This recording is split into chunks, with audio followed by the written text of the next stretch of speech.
नमस्कार, मैं श्यामगिरी। आप देख रहे हैं टीएफडी इंडिया लाइव। टीएफडी इंडिया लाइव में आप सभी दर्शकों का स्वागत है। देश में चल रही राजनीति बड़ी चिंता का विषय बन गया है। एक ऐसी सरकार है देश में जिसको लेकर के आम नागरिकों के बीच चर्चा जो चल रही है कि एक पछतावा हो रहा है कि इतनी इस तरह की सरकार नफरत वाली कैसे चुन लिया। लेकिन हकीकत यह नहीं है। हकीकत यह है कि इस देश की जनता की चुनी हुई यह सरकार है ही नहीं। अगर देश की चुनी हुई रहती तो देश की चिंता होती, अपने मित्रों की चिंता नहीं होती, अपनी चिंता ना होती, देश की चिंता होती, देश के नागरिकों की चिंता होती। लेकिन नफरत से भरी और तानाशाहियों से भरी यह मोदी की सरकार जो है बहुत चिंता का विषय और चुनौती बन गई है। आप दर्शक ध्यान में बिठा लीजिए कि अंग्रेज उतनी बड़ी चुनौती नहीं थे जितनी बड़ी चुनौती यह सरकार बन गई है। इस बात से हम इनकार नहीं कर सकते। चाहे किसानों को ले ले, किसानों को लेकर के भी यह सरकार का रवैया यही रहा, दमन का। छात्रों को हम ले ले, जो गरीब माँ बाप अपने बच्चे को बहुत मुश्किल से अपना पेट काट करके पढ़ाते हैं, उसको लेकर के इस सरकार का दमन का रवैया रहा। लगातार पेपर लीक हो रहा है और सरकार मस्त है। सबसे बड़ी समस्या यह है कि सरकार मस्त है, लेकिन मजदूरों की मजदूरी जा रही है, महंगाई चरम सीमा पर जा रही है, सारी व्यवस्थाएं क्लैप्स कर गई है और बिहार में बुलडोजर चल रहा है। बड़ी चिंता का विषय है कि बिहार का बुलडोजर अब लोगों को डराने लगा है। लोगों के घर उजड़ने लगे हैं, दुनिया उजड़ने लगी है। उन गरीबों का दर्द इस सरकार को थोड़ा भी नहीं, जिन्होंने वोट दे करके अपना सरकार चुना। लेकिन जैसा मैंने पहले कहा कि देश की जनता सरकार चुनती है तो वह सरकार देश के लिए काम करती है। लेकिन यहाँ तो चुनाव आयोग चुनता है सरकार को और सरकार चुनाव आयोग को चुनती है। देश की जनता तो कहीं है ही नहीं। उसके वोट तो चोरी हो जा रहे हैं, डाका पड़ जा रहा है, उसकी दुनिया पर डाका पड़ जा रहा है। अब ऐसे में जिस न्यायपालिका से उम्मीद किया जाता था वह न्यायपालिका भी उसके साथ मिला निकला। कहीं इंसाफ की आप गुहार नहीं लगा सकते।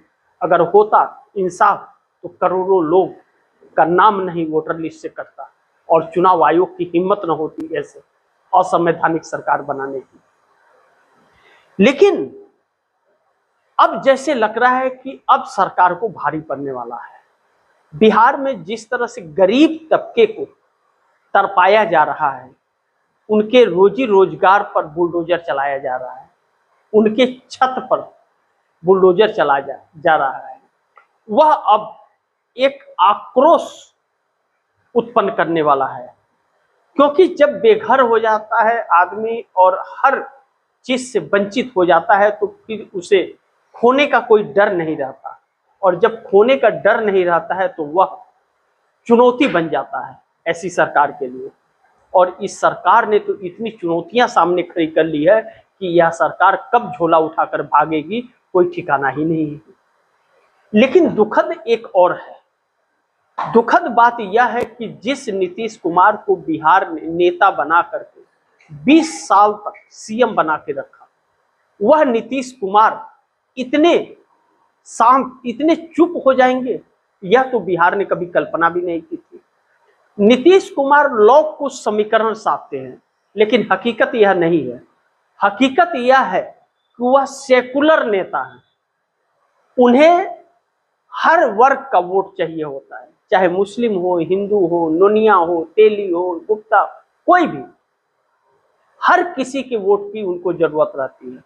वह हिंदू मुस्लिम नहीं कर सकते और उसी पर 20 साल राज किया उन्होंने। लेकिन वह नीतीश कुमार 85 एमएलए और 12 सांसदों की ताकत होने के बावजूद चुप हो जाए और उनकी आंखें फूट जाए, वह देख ना सके कि किस तरह लोगों को घर से उजाड़ा जा रहा है। 20 साल के सीएम रहते हुए नीतीश कुमार ने तो किसी पर बुलडोजर नहीं चलाया, तो भारतीय जनता पार्टी का सीएम बनने के बाद बिहार के अंदर सम्राट चौधरी ने बुलडोजर क्यों चलाया? यह सवाल मैं नहीं, बिहार की जनता पूछ रही है।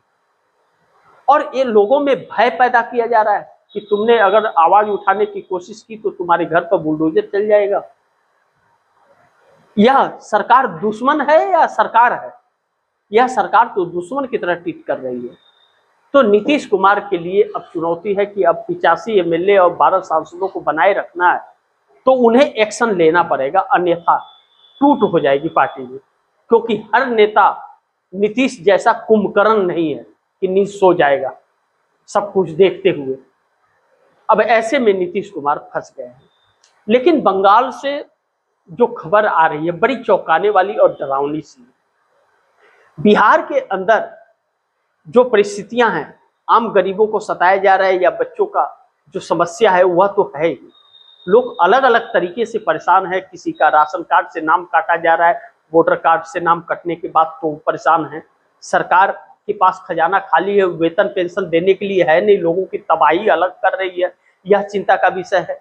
और बंगाल के अंदर चिंता का विषय यह है कि एक असंवैधानिक सरकार और तानाशाह सरकार का वहां गठन हो गया है, और वह जनप्रतिनिधि इस देश का जो है, सांसद हैं जो, उनके ऊपर आत्मघाती हमले हो रहे हैं। अभिषेक बनर्जी के ऊपर जिस तरह से हमला हुआ और 24 घंटे के अंदर टीएमसी के सांसद कल्याण बनर्जी के ऊपर जो हमला हुआ बहुत निंदनीय है। और सरकार ने फेविक्विक लगा करके मुंह पर चुप्पी मार ली है। न तो कोई प्रशासन दिखा और न कुछ, या सरकार पिटवा रही है ऐसा प्रतीक हो रहा है। और इलाज के लिए हॉस्पिटल परमिशन मांग रहा है, सरकार का परमिशन लाइए। तो राहुल गांधी जैसे शख्स खड़े होते हैं ममता बनर्जी के साथ, उनके भतीजे के साथ, उनके नेताओं के साथ, कि कोई भी सहायता और मदद चाहिए तो हम आपके लिए तैयार हैं। अभिषेक को आप हैदराबाद भेजिए, हम इलाज कराएंगे, वहां पर अच्छा इलाज कराएंगे। यानी कि अब बंगाल के हॉस्पिटलों पर भी भरोसा नहीं रहा। हॉस्पिटल वाले परमिशन मांग रहे हैं तभी इलाज करेंगे, अन्यथा नहीं करेंगे। किसी की जान निकल जाए कोई परवाह नहीं। यानी कि यह दुश्मनी निकाली जा रही है और नरेंद्र मोदी के भड़काऊ बयान जो हैं वह तब्दील हो रहे हैं। जिस तरह से नरेंद्र मोदी भड़काऊ बयान देते हैं, प्रधानमंत्री तो छोड़िए, चपरासी बनने के लायक भी वह नहीं है, इस बात से इनकार नहीं कर सकते। होंगे उनके अंधभक्त, कुछ जरूर उनके अंधभक्त हैं और चाटुकार मीडिया वाले हैं, लेकिन हर कोई अंधभक्त आंखें फूटी नहीं है हर किसी की आंखें खुली हुई है। और तानाशाह की तानाशाही अच्छे अच्छे तानाशाहों की खत्म हो गई है। हिटलर जैसे व्यक्ति जब नहीं बचा तो मोदी की क्या विषाद है। आम नागरिकों की समस्या से यह सरकार नहीं।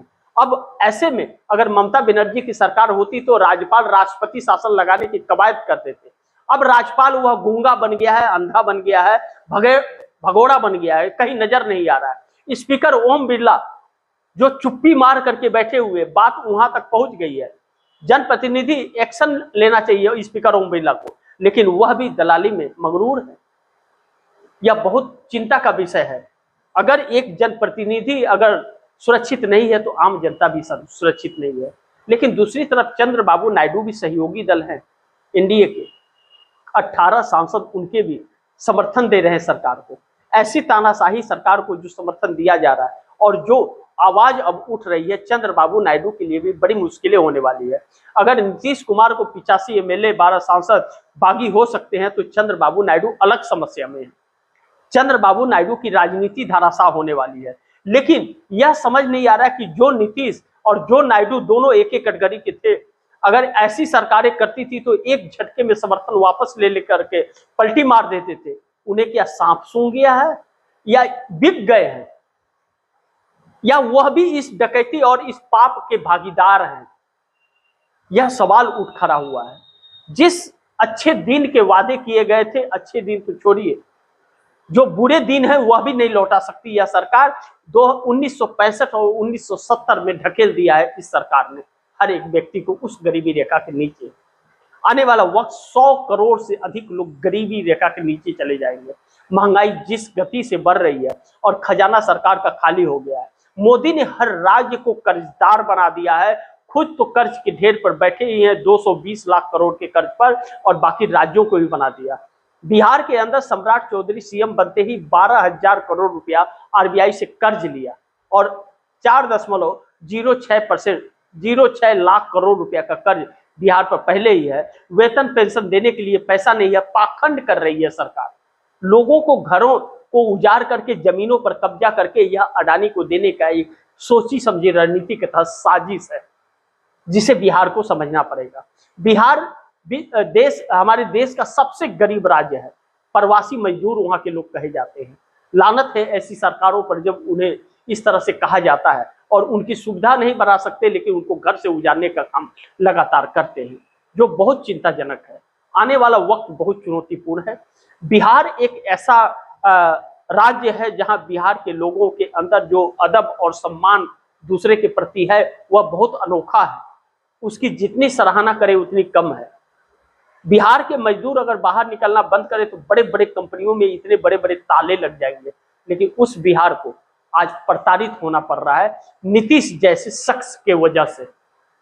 नीतीश के कार्यकर्ताओं ने कहा था भारतीय जनता पार्टी का सीएम मंजूर नहीं, नीतीश के नेताओं ने कहा था मंजूर नहीं, नीतीश के 70 विधायक बागी हो गए थे, कहे कि भाजपा का सीएम मंजूर नहीं, लेकिन नीतीश ने सम्राट चौधरी को उत्तराधिकारी बना करके बिहार को के भाग फोड़ दिए नीतीश ने। अब ऐसे में अब नीतीश कुमार नींद से जागेंगे नहीं जागेंगे।